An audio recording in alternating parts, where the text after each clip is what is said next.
Hello dear students, welcome in the online class of Applied Mathematics. I am Professor Dipali Ingre from Department of Mathematics. Our today's topic is linearity property of Laplace transform. Let us see vision and mission of the college.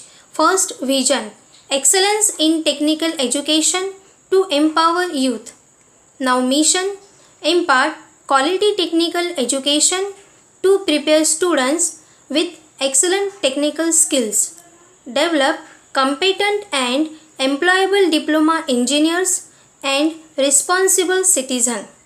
Strengthen industry institute interaction.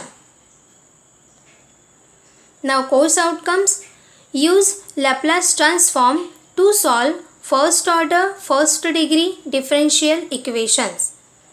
Now learning outcomes, after watching this video, you will be able to explain linearity property of Laplace transform. आप Laplace transform की property, linearity property explain कर सकते हो and solve examples on Laplace transform. This property means linearity property का use करते हुए आप Laplace transform के एग्जाम्पल्स भी सॉल्व कर सकते हो. So let us start our today's class on properties of Laplace transform. Yes dear student, आज के लेक्चर में हम लैप्लास ट्रांसफॉर्म की प्रॉपर्टी देखने वाले हैं.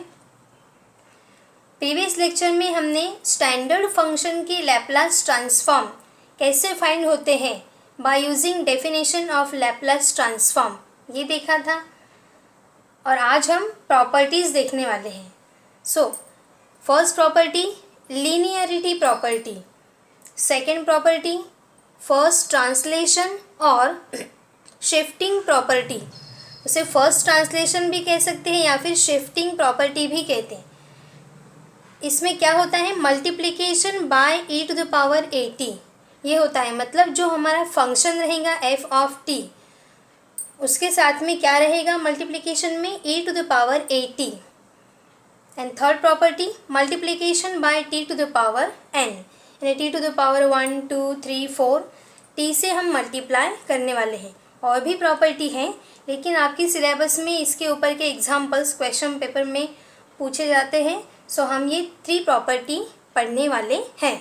सो अब हम देखते हैं हमारी first property linearity property of Laplace transform. So first property linearity property. If C1 and C2 are any constants, यहाँ पे दिया हुआ कि C1 एंड C2 क्या है, कोई भी कांस्टेंट है. मतलब उसकी जगह पे कोई भी नंबर्स रह सकते हैं 1 2 -1 1/2 3/4 इस तरीके से. So C1 and C2 are any constant while F1t and F2t are functions. यहाँ पे कितने फंक्शन हैं, 2 फंक्शन हैं. With Laplace transform capital F1s and capital F2s respectively. मतलब इसे अगर हमने लैप्लास ट्रांसफॉर्म लगा दिया तो वो हो जाएंगे, उसे ही क्या कह सकते हैं हम, कैपिटल F1s. इसे लैप्लास लगा दिया तो कैपिटल F2s, इसीलिए लिखा हुआ है. So then Laplace transform of C1 into F1t plus C2 into F2t equals to क्या होगा, यह है linearity property. So Laplace transform of first term plus Laplace transform of second term, इसे हम ऐसे लिख सकते हैं. और यही कौन सी प्रॉपर्टी है, linearity property of complex number. ने लैप्लास ट्रांसफॉर्म हम उतने टर्म्स के पास लगा सकते हैं, उसके सामने लगा सकते हैं. और उसमें भी देखिए C1 एंड C2 क्या है, कांस्टेंट है. सो कांस्टेंट होने के कारण वो कहाँ चला गया, लैप्लास के बाहर. सो इसलिए Laplace transform of first term plus Laplace transform of second term, उसे हम लिखेंगे C1 बाहर. So Laplace transform of F1t plus C2 बाहर, Laplace transform of F2t. So equals to C1 and इसे ही किससे डिनोट करते हैं हम, capital F1s plus C2 into capital F2s. So student, जिस तरीके से आपने डेरिवेटिव चैप्टर में प्रॉपर्टी लगाई, इंटीग्रेशन चैप्टर में प्रॉपर्टी का यूज़ किया। वहाँ पे कैसे था, अगर प्लस या माइनस की वजह से अगर 3-4 टर्म है तो integration of first term, integration of second term, integration of third term, derivative of first, derivative of second, derivative of third कर सकते थे। उसी तरीके से यहाँ पे भी है, Laplace transform of first term plus Laplace transform of second term. और भी टर्म्स होती तो सबके पास ये लैप्लास ट्रांसफॉर्म पहुँच जाता। सो लिनियरिटी प्रॉपर्टी सबको समझ में आ गई है। एंड C1 एंड C2 क्या है, कांस्टेंट, इसीलिए वो लैप्लास के कहा जाएगा बाहर। यस, सो अब लिनियरिटी प्रॉपर्टी का यूज़ करते हुए हम लैप्लास ट्रांसफॉर्म के कुछ एग्जांपल्स सॉल्व करते हैं। So first example of Laplace transform, obtain Laplace transform of, देखिए कर्ली ब्रैकेट में टर्म लिखी हुई है, उसका हमें क्या फाइंड करना है, Laplace transform. So obtain Laplace transform of 5 + 2 × t minus e⁻⁻t। Yes, तो सबसे पहले जो गिवन टर्म है वो हम यहाँ पे लिख लेते हैं। सो लेफ्ट हैंड साइड में Laplace transform of 5 + 2t minus e⁻⁻t, इसे सॉल्व करना है। आप या तो नीचे सॉल्व कर सकते हैं या फिर सामने भी सॉल्व कर सकते हैं। सो इक्वल्स टू, अब स्टूडेंट अभी अभी हमने लीनियरिटी प्रॉपर्टी देखी, ध्यान से देखिए यहाँ पे वही अप्लाई होती है। Laplace transform of first term plus Laplace transform of second term minus Laplace transform of third term. So यहाँ अप्लाई करते हैं, Laplace transform of 5 plus Laplace transform of 2t minus Laplace transform of e⁻⁻t, apply कर दी। अब जो भी constant term है वो कहाँ आते हैं, बाहर आते हैं लैप्लास ट्रांसफॉर्म की। जैसे C1 एंड C2 कांस्टेंट हमने देखा। सो यहाँ पे कौन कांस्टेंट है, 5। सो 5 बाहर आ गया। सो अंदर क्या रह गया, 1। हम क्या लिख सकते हैं, 1। एंड 1 का लैप्लास ट्रांसफॉर्म हमें पता है। प्लस यहाँ कुछ कांस्टेंट है जो बाहर निकालिए, yes 2। So Laplace transform of t, यहाँ कोई कांस्टेंट है नहीं, तो हम पहले जैसा का वैसा लिख लेते हैं e⁻⁻t। सो स्टूडेंट अब आपको फॉर्मूला पता ही है, लैप्लास ट्रांसफॉर्म ऑफ 1 क्या होता है, 1/s। Laplace transform of t, तो स्टूडेंट जब भी यहाँ पे t रहेगा तो t⁻n का लैप्लास ट्रांसफॉर्म हमें पता है। तो आप खुद सोचिए और बताइए कि t के पावर में क्या है। t के पावर में कोई भी नंबर नज़र नहीं आ रहा है, मतलब वहाँ 1 है। सो वो 1 हमें यहाँ पे लिखना है। ध्यान से देखिए, जब भी हम यहाँ पे 1 लिखेंगे हमारी गलती होंगी ही नहीं। अब यहाँ n की जगह पे कौन है, 1। यस, एंड e⁻⁻t, हमने ये भी प्रूव करके बताया है कि लैप्लास ट्रांसफॉर्म ऑफ e⁻at क्या होता है, 1/s माइनस a। यस, सो तीनों ही फॉर्मूले में यहाँ पे लिखने वाली हूँ, ध्यान से देखिए क्योंकि हम इसका यूज़ करने वाले हैं। सो बाय यूजिंग लिख सकते हैं हम, लैप्लास ट्रांसफॉर्म ऑफ 1 क्या होता है, 1/s। तो यहाँ हम क्या लिख सकते हैं, 1/s। अब देखिए लैप्लास ट्रांसफॉर्म ऑफ t आ गया, मतलब t⁻n। ये क्या देखा है हमने, n फैक्टोरियल अपॉन s⁻n + 1। बस आपको ये फॉर्मूले जो है Laplace transform of standard function याद रखने हैं, वही हमारे क्वेश्चन में एग्जाम्पल्स में यूज़ होने वाले हैं। So Laplace transform of 1/s, Laplace transform of 1/s। 5 नज़र नहीं आना चाहिए, इसलिए मैंने s को इस तरीके से लिखा है। So Laplace transform of 1/s, Laplace transform of t⁻n, n factorial upon s⁻n + 1। And और एक हम यहाँ पे फॉर्मूला यूज़ करने वाले हैं, लैप्लास ट्रांसफॉर्म ऑफ e⁻at। ये क्या देखा था हमने, 1/s। अब ध्यान से देखिए स्टूडेंट, 1/s। मैं यहाँ पे स्टॉप क्यों होगी, क्योंकि अभी यहाँ पे साइन देखना है। मैंने आपको बताया था अपोजिट साइन यूज़ करना है। अगर यहाँ प्लस है तो यहाँ माइनस आएगा, यहाँ माइनस है तो यहाँ क्या आएगा, प्लस। तो यहाँ देखिए माइनस नज़र आ रहा है, तो यहाँ पे क्या लिखेंगे हम, प्लस। ठीक है। लेकिन स्टूडेंट हम यहाँ पे ये फॉर्मूला अप्लाई कर रहे हैं तो यहाँ हमारा फिलहाल क्या प्रेजेंट है, प्लस है, तो यहाँ पे हम क्या लिखेंगे, माइनस। ठीक है। So e to the power minus, और यहाँ पे t के सामने जो नंबर है वो यहाँ पे लिखना पड़ता है। यहाँ कौन है t के सामने, a, लेकिन आपके प्रॉब्लम में t के सामने कौन प्रेजेंट है, -1, तो यहाँ पे क्या आ जाएगा, s + 1।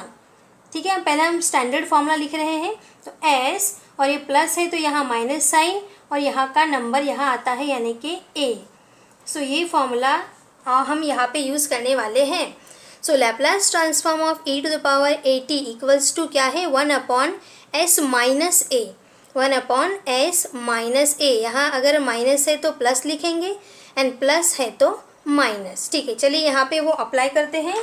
सो क्या मिलेगा हमें, लेफ्ट हैंड साइड ध्यान से देखिए, लेफ्ट हैंड साइड में है Laplace transform of 5 + 2t minus a to the power -t equals to, देखिए स्टूडेंट यहाँ 5 बाहर है तो 5 हम बाहर ही लिखेंगे। अब इनके बीच में मल्टीप्लिकेशन है, सो इनटू 1 का Laplace transform 1/s, so 1/s। Next step में हम 5 × 1 5 लिख सकते हैं, प्लस 2 इंटू, अब t to the power n है तो n फैक्टोरियल अपॉन ये फॉर्मूला होता है s to the power n + 1। अब यहाँ n की जगह पे कौन नज़र आ रहा है, 1, सो यहाँ पे क्या मिलेगा हमें, 1 factorial upon s to the power n + 1, n की जगह पे क्या है 1, 1 + 1 माइनस लैप्लास ट्रांसफॉर्म ऑफ ये term e to the power, तो क्या होता है वो 1 अपॉन होता है s, हम लिख लेंगे 1/s, 1/s तक पहुँच गए, 1/s। अब यहाँ देखिए प्लस है तो माइनस लिखा हमने, यहाँ कौन सा साइन है, माइनस, तो यहाँ पे क्या लिखेंगे, प्लस, एंड t के सामने जो भी नंबर है कांस्टेंट वो यहाँ पे लिखना पड़ता है। तो यहाँ a था इसलिए यहाँ a लिखा है। यहाँ क्या प्रेजेंट है, कुछ प्रेजेंट नहीं है, मतलब यहाँ 1 प्रेजेंट है, -1 है यहाँ। ठीक है, क्या प्रेजेंट है यहाँ पे, नंबर 1।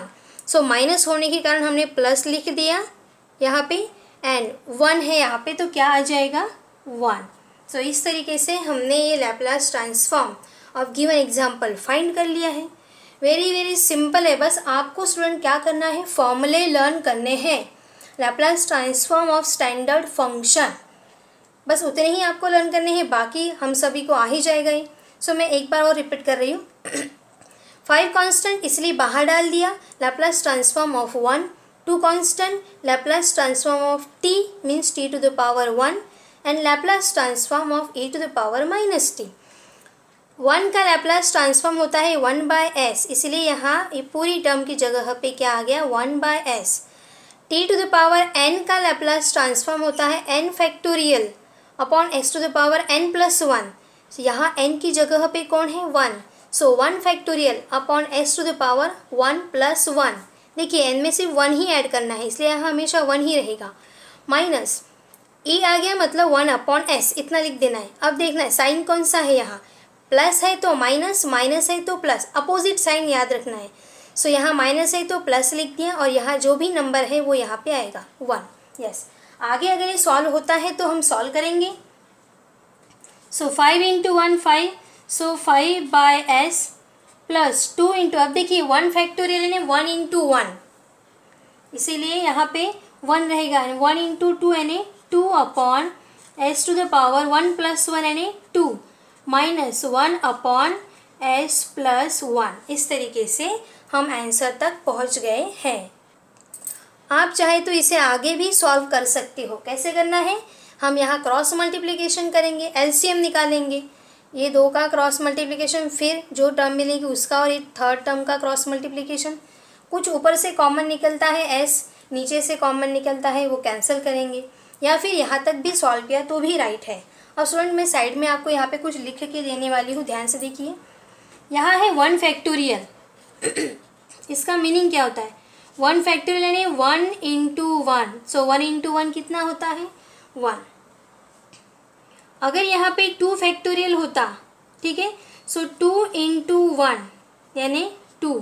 अगर यहाँ 3 फैक्टोरियल होता स्टूडेंट, तो ध्यान से देखिए, जो फैक्टोरियल लिखा है वहाँ से स्टार्ट करना है, सो 3 × 2, इससे कम 2 इंटू उससे कम 1, यानी कि 3 इंटू 2 6, 6 इंटू 1 यानी कि क्या आएगा 6। इस तरीके से अगर 4 फैक्टोरियल होता तो क्या लिखते हम 4 इंटू 3 इंटू 2 इंटू 1। 5 फैक्टोरियल होता तो 5 into 4 into 3 into 2 into 1 and जो आंसर होता वो यहाँ पे हम पुट करते। या फिर कैलकुलेटर पे फैक्टोरियल का सिंबल अवेलेबल है तो हम कैलकुलेटर का यूज़ करते हुए भी वो फैक्टोरियल की वैल्यू फाइंड कर सकते हैं, क्योंकि अगर यहाँ पे 99 फैक्टोरियल रहा तो क्या करेंगे हम कैलकुलेटर में पूरी वैल्यू डाल देंगे और हमें आंसर मिल जाएगा। सो स्टूडेंट, ये है लीनियरिटी प्रॉपर्टी, यानी Laplace transform of first term, Laplace transform of second term, Laplace transform of third term. यहाँ पे हमने स्टैंडर्ड फंक्शन के लैप्लास ट्रांसफॉर्म यूज़ किए हैं। अब हम और एक एग्जाम्पल सॉल्व करते हैं। अब हम ये सेकेंड एग्जाम्पल सॉल्व करते हैं। Obtain Laplace transform of 5 sin h 3t minus 3 cos 4t। Yes, ये एग्जाम्पल अब हमें गिवन है। सो स्टूडेंट, कभी कभी क्वेश्चन ऐसा भी हो सकता है, find the Laplace transform of, given function नीचे रहेगा तो उस वक्त सिर्फ आपको इतना दिया रहेगा, find the Laplace transform of इतना टर्म। तब हम क्या करेंगे, उसका मतलब होता है ऐसा, Laplace transform of curly bracket में वो फंक्शन हम डाल देंगे और उसे सॉल्व करेंगे। ओके, सो अब हमें इसका लैप्लास ट्रांसफॉर्म फाइंड करना है। अब देखिए बीच में साइन कौन सा नज़र आ रहा है, माइनस। यस, मतलब यहाँ भी हमें वो लीनियरिटी प्रॉपर्टी यूज़ करनी है। सो जो हमें फाइंड करना है वो लेफ्ट हैंड साइड में लिखते हैं एंड राइट हैंड साइड में सॉल्व करते हैं। So Laplace transform of 5 sin h 3t minus 3 cos 4t equals to, अब स्टूडेंट बीच में माइनस साइन है तो Laplace transform of first term minus Laplace transform of second term, इसे अलग अलग करेंगे। So Laplace transform of 5 sin h 3t minus Laplace transform of 3 cos 4t। Dear student, आपको ये केयरफुली देखना है कहाँ h प्रेजेंट है एंड कहाँ नहीं है, क्योंकि ये स्टैंडर्ड फंक्शन का लैप्लास ट्रांसफॉर्म हमें अभी याद हो गया है, क्योंकि प्रीवियस लेक्चर में हमने देखा था स्टैंडर्ड फंक्शन के ये लैप्लास ट्रांसफॉर्म है। सो अगर h आता है तो साइन क्या होता है, माइनस। डिनोमिनेटर में जो टर्म है ना s स्क्वायर k स्क्वायर के बीच में माइनस आता है एंड जहाँ h नहीं है वहाँ पे प्लस आता है। ये आपको याद रखना है, नहीं तो आपके मार्क्स कट हो सकते हैं। ठीक है। सो डियर स्टूडेंट, ज़रूरी नहीं कि यहाँ h है तो यहाँ साइड में भी h ही रहेगा नेक्स्ट टर्म में, नो। तो यहाँ पे वही हमें ध्यान देना है। अब इसे सॉल्व करते हैं। सो कोई कांस्टेंट है तो बाहर निकालेंगे। सो 5 कांस्टेंट है। आप सोच रहे होंगे कि 3 भी तो कांस्टेंट है, लेकिन वो साइन ऑफ एंगल की वैल्यू है, वहाँ से बाहर नहीं निकालना है कोई भी नंबर। सो ये 5 बाहर आ गया। सो ये हो गया Laplace transform of sine h 3t minus, यहाँ कुछ बाहर आता है, yes 3। So Laplace transform of cos 4t। अब हमें जो फॉर्मूला पता है वो यहाँ पे हम लिखते हैं, ठीक है, एंड वो यहाँ अप्लाई करते हैं।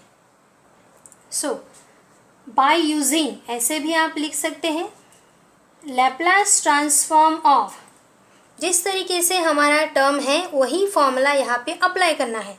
So Laplace transform of sine h, and जो स्टैंडर्ड फॉर्म में था वो कैसे लिखा था हमने, k इंटू टी, k यानी कि कांस्टेंट, ठीक है। बाद में यहाँ 3 हम पुट करेंगे। So Laplace transform of sine h k t, क्या था, साइन h k t। तो जब भी साइन की टर्म रहती है ऊपर ये कांस्टेंट रहता है, एंड जब भी कॉस की टर्म रहेंगी तब ऊपर s रहता है, ठीक है। सो यहाँ ऊपर रहता है k एंड नीचे रहेगा हमारा s स्क्वायर एंड प्लस या माइनस, तो जल्दबाजी में गलती नहीं करनी है। यहाँ क्या आ रहा है, h, इसलिए यहाँ साइन कौन सा रहेगा, माइनस, एंड ऊपर जो है उसी का नीचे क्या होता है, स्क्वायर। ठीक है, आपको फॉर्मूले लर्न करने ही पड़ेंगे, तभी आप करेक्ट आंसर तक पहुंच सकते हो। सो साइन एच के टी का लैप्लास ट्रांसफॉर्म क्या है? के अपॉन एस स्क्वायर, एच होने के कारण माइनस के स्क्वायर। अब दूसरा देखते हैं, यहाँ पे कौन सा अप्लाई होने वाला है? लैप्लास ट्रांसफॉर्म ऑफ कॉस, यहाँ एच नहीं है तो एच नहीं लिखेंगे, 4t, यानी कि अगर के टी है तो क्या फॉर्मूला देखा था हमने? सो स्टूडेंट ये कॉस का फॉर्मूला है, इसलिए यहाँ ऊपर के नहीं आएगा, एस रहेगा, एस अपॉन एस स्क्वायर, ये कन्फर्म है। अब एच नहीं होने के कारण यहाँ माइनस भी नहीं आएगा, यहाँ पे कौन सा साइन रहेगा? प्लस एंड के स्क्वायर। सो अब हम यहाँ पे ये दो लैप्लास ट्रांसफॉर्म का यूज़ करने वाले हैं। So sine h k t का Laplace transform k upon s square minus k square and Laplace transform of cos k t s upon s square, h नहीं होने के कारण प्लस के स्क्वायर। चलिए अप्लाई करते हैं। So therefore left hand side Laplace transform of 5 sine h 3t minus 3 cos 4t equals to, ध्यान से देखिए स्टूडेंट, यहाँ पहले से जो कांस्टेंट है वो लिखना ज़रूरी है, उसे छोड़ना नहीं है। सो 5 इंटू, या तो आप मल्टीप्लिकेशन का साइन भी कर सकते हो या फिर डॉट भी लिख सकते हो। 5 इंटू, चलिए ये अप्लाई करते हैं। सो यहाँ के होने के कारण हमने के लिखा, लेकिन हमारे प्रॉब्लम में के की जगह पे कौन है? 3 है। देखिए मैं अंडरलाइन करती हूँ, यहाँ के की जगह पे 3 है एंड यहाँ के की जगह पे 4 है। सो वो वैल्यू रखेंगे के अपॉन, मतलब 3 अपॉन एस स्क्वायर, ये कॉम्प्लेक्स नंबर एस यानी जैसा कि वैसे रहेगा, माइनस के यानी फिर से वही हमारा 3 स्क्वायर। अब देखिए माइनस 3 इंटू डॉट लिखिए या फिर into Laplace transform of cos 4t, ऊपर रहता है S upon s square plus के स्क्वायर, के कौन है यहाँ पे? 4, सो 4 का स्क्वायर। यस, हो गया। एक बार हमने फॉर्मूला अप्लाई कर दिया तो उसके बाद में स्क्वायरिंग तो हमें आता ही है। अब यहाँ पे इसे सॉल्व कर लेते हैं। सो ऊपर का मल्टीप्लिकेशन ऊपर, सो 5 इंटू 3 कितना होता है? 15 upon s square minus 3 square यानी 3 into 3 9 minus 3 into S 3s upon s square plus 4 का स्क्वायर यानी कि 16। सो इस तरीके से हम आंसर तक पहुंच गए हैं। स्टूडेंट, आपने यहाँ तक भी प्रॉब्लम सॉल्व किया तो भी आपका आंसर करेक्ट है। सो इस तरीके से लीनियरिटी प्रॉपर्टी का यूज़ करते हुए हमने लैप्लास ट्रांसफॉर्म के एग्जाम्पल सॉल्व किए हैं। क्या करना है मैं और एक बार रिपीट करती हूँ। Laplace transform of first term minus है इसीलिए माइनस लिखा है, अगर यहाँ प्लस होता तो हम प्लस लिखते। Laplace transform of second term constant हो तो लैप्लास के बाहर आ जाएगा। अब यहाँ जो फॉर्मूला अप्लाई होने वाला है आप यहाँ बीच में लिख सकते हो।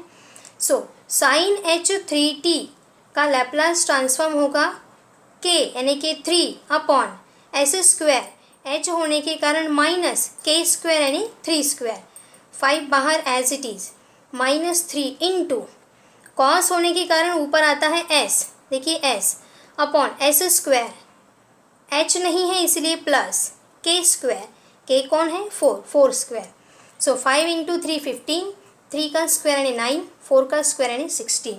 सो इस तरीके से ये एग्जाम्पल्स आपको linearity property of complex Laplace transform use करते हुए सॉल्व करना है। सो स्टूडेंट, अब मैं आपको असाइनमेंट दे रही हूँ, कुछ एग्जाम्पल्स हैं जो आपको सॉल्व करने हैं एंड बराबर ये लैप्लास ट्रांसफॉर्म वहाँ पे अप्लाई करना है। So assignment, obtain the Laplace transform of the following functions. नीचे कुछ फंक्शन दिए हैं, इसका आपको लैप्लास ट्रांसफॉर्म फाइंड करना है। तो इस मैंने अभी आपको बताया था, एल कर्ली ब्रैकेट ऐसा हो भी सकता है या फिर नहीं भी हो सकता है। तो देखिए यहाँ पे वैसे ही कंडीशन है। सो आप इसे कैसे सॉल्व करना है? Obtain the Laplace transform of following function, यानी यहाँ हमें क्या फाइंड करना है? लैप्लास ट्रांसफॉर्म ऑफ ये फॉलोइंग फंक्शन, यानी cos t minus cos 5 T, ये यहाँ पे फाइंड करना है। सेम यहाँ भी वैसे ही आपको ये 7th प्रॉब्लम में वैसे ही करना है, Laplace transform of this function. So Laplace transform of first, Laplace transform of second, ये अप्लाई करते हुए ये एग्जाम्पल आपको सॉल्व करनी है। अब हम देखते हैं पीओज, प्रोग्राम आउटकम्स। मीन्स ये यूनिट पढ़ने के बाद कौन से पीओ मैप होते हैं। So first, basic and discipline knowledge, ये पीओ यहाँ पे मैप होता है। And PO number 7, life long learning, ये पीओ भी यहाँ पे मैप होता है। Our upcoming topic will be examples on Laplace transform. So keep learning, happy learning. Thank you.